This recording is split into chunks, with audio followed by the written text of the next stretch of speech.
Hello and welcome to this second video in what I hope to be an ongoing Battletech series of videos. In this one we're going to have a look at the overview of the Battletech timeline.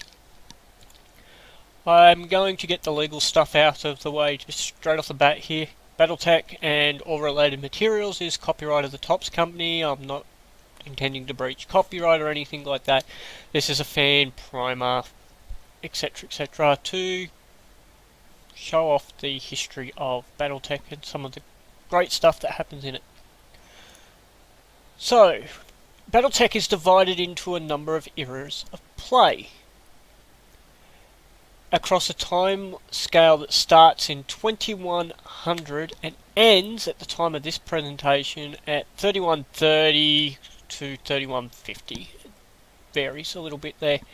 To account for this wide stretch of time, the source material divides those 1030 years into select eras of play. They are as follows: the Age of War, which is not, I should note, normally covered as an era per se in the source materials, but it is mentioned as an era that you can play in. This is a period that covers traditionally from 2412 to 2570, though the early 2100 to 2412 period gets lumped into this period as well. It's when mankind was first travelling to the stars, the invention of the Kearney-Fashita drive, the birth of the successor houses, the Terran hegemony, the Ares conventions, etc. We also see the birth of the battle mech with the first Mackie in the Terran hegemony produced during this period of time. It leads into the Star League, which starts in 2571 with the Reunification War and ends in 2786 with the start of the First Succession War. In this period of time, we see the height of human technology, but we also see the seeds sown for some of the greatest destruction that humanity will ever see. It's during this period that we see the seeds for things like the clans, Comstar, the Word of Blake, all sown. Everything that comes in the future can all be traced back to this period of time. The next era is the Succession Wars. These start with the dissolution of the Star League in 2786 and the outbreak of the First Succession Wars. And it ends in 3049 with the invasion of the clans.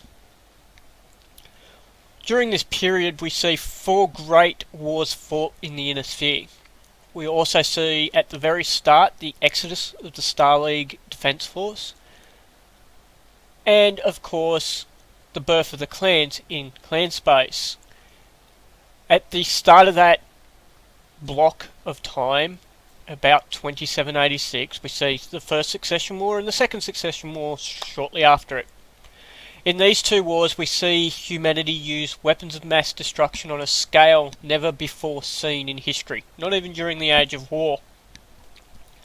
The resulting devastation of total war sees the successor houses club themselves back to a technology level not that far above where we are in real life today. There's not a lot left. The Third Succession War sees war moved back into something that resembles the Ares conventions that were put in place during the Age of War. Jump ships become considered too costly to be damaged. Weapons of mass destruction are no longer used, and it's at the end of the Third Succession War in 3025 that the beginner's box set of Battletech is actually played and set. It's the technology level that is considered standard by most of us who have played Battletech. Mercenaries are fairly important at this time, and the armies are large, but they're not wide. Battletech technology itself is not widely used. You see more lance-on-lance scale battles. At this time we have 5 major houses in the Innisphere: the Lyrian Commonwealth, the Draconis Combine, the Federated Suns, the Capellan Confederation, and the Free Worlds League. However, in a mere couple of years, we will see the Lyrian Commonwealth and Federated Suns join and become the Federated Commonwealth, as well as the birth of the Free Russell Republic. This will also see the start of the 4th Succession War, which goes through till from about 3028 to 3030. After that, we see a number of brush conflicts between the various houses, but no major scale wars beyond the War of 3039 until the clans invade in 3049. In clan space, we see the fall of the Star League in exile, the Second Exodus, the birth of the clans, the destruction of Clan Wolverine and Clan Widowmaker, and of course the Wolves Dragoons' ascent into the Innisphere about 3002, somewhere around there. It's during the 3rd Succession War, and they fight for every group in the Innisphere and send reports back to the clans. In the next era of play is the clan invasion, and it begins technically at the end of 3049, though the era start date in the source material is 3050, with the arrival of the children of Kerensky on their crusade to retake Terra and reform the Star League. Kerensky's children, or the clans as they are better known to most of us, bring technology that hasn't been seen in the Innisphere since the height of the Star League, and even some that was never even seen in the Star League. They drive deep towards Terra with the help of Comstar to begin with, but later are stopped in 3052 by the Comstar's Comguards at the Battle of Tychid. It ends in 3060 after the formation of the Second Star League and the Great Refusal, which occurs when the Second Star League destroys the Smoke Jaguars, and they finally fight all the way back to Starnamaki in the clan space and fight a war, basically telling the Crusader clans that they are not allowed to continue their war any further. This era sees the height of clan technology. It sees the introduction of a lot of what is classed as the advanced rule set in Battletech. For those of us who have played Battletech for a long time, level 2 play. Things like double heat sinks, omni technology, elementals, etc. These are all introduced as the standard level of technology that comes into the Innisphere at this point of time, namely through clan tech. This is also the period where Comstar's true colours are brought to light. We see that they've been working against the great houses. We see the change from a religious group into an actual technology / saviours of mankind group. But we also see the schism / split of the Word of Blake from their parents, which will pave the way to some darker tidings to come in a couple of years' time. Following the clan invasion, we see the Civil War.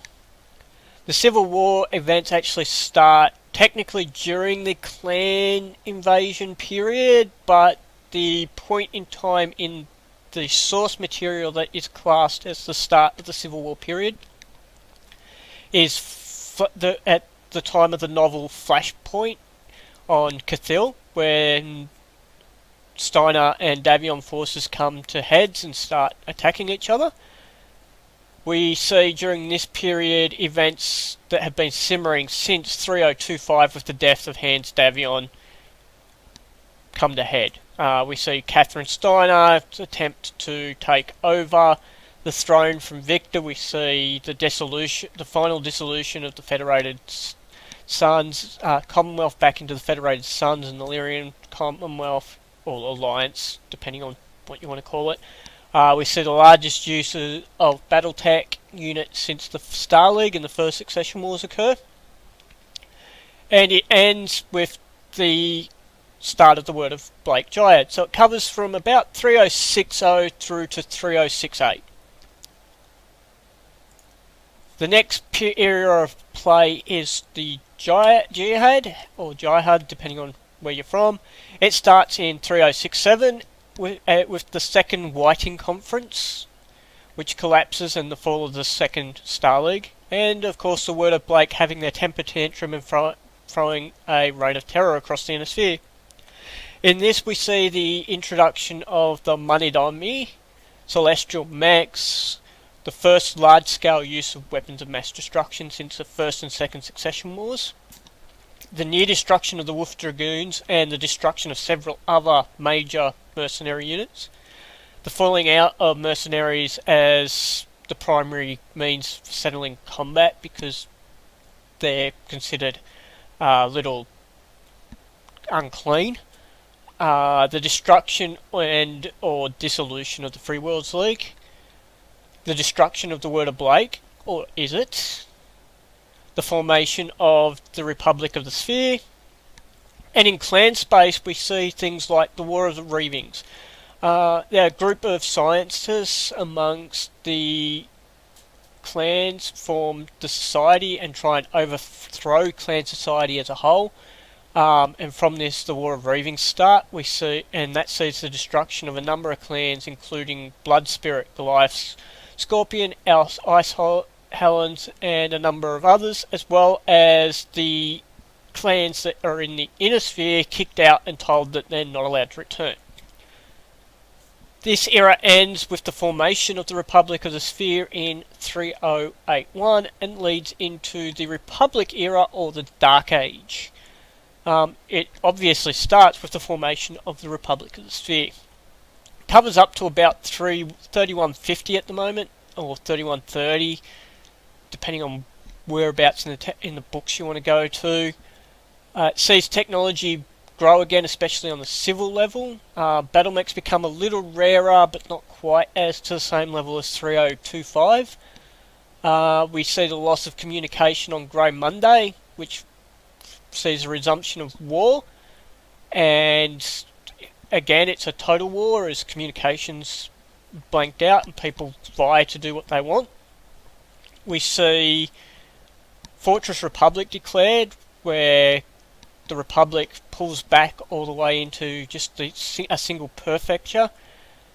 We see the Clan Wolf become the Wolf Empire and move themselves from their invasion corridor down into a notch between the Free Worlds League and the Lyrian Commonwealth. We see the Lyrian Commonwealth hammered.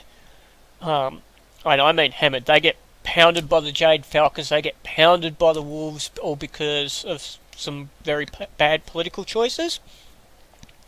We see the Draconis Combine resurgent. They slam into the Federated Suns.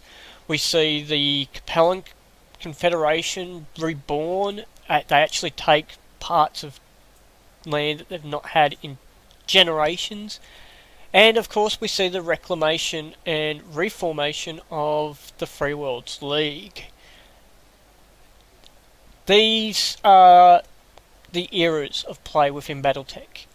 In the next video I'm hoping to actually start looking at, first we'll delve into the pre-age of war, and we'll look at the formation of the successor houses as they were, or what will become the successor houses, the Terran hegemony, the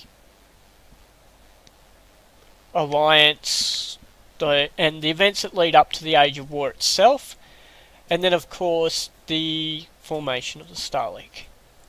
Anyway, thank you for watching. Sorry that this isn't all fancy like some people's, but my name's Rob. I'll catch you next time. Bye.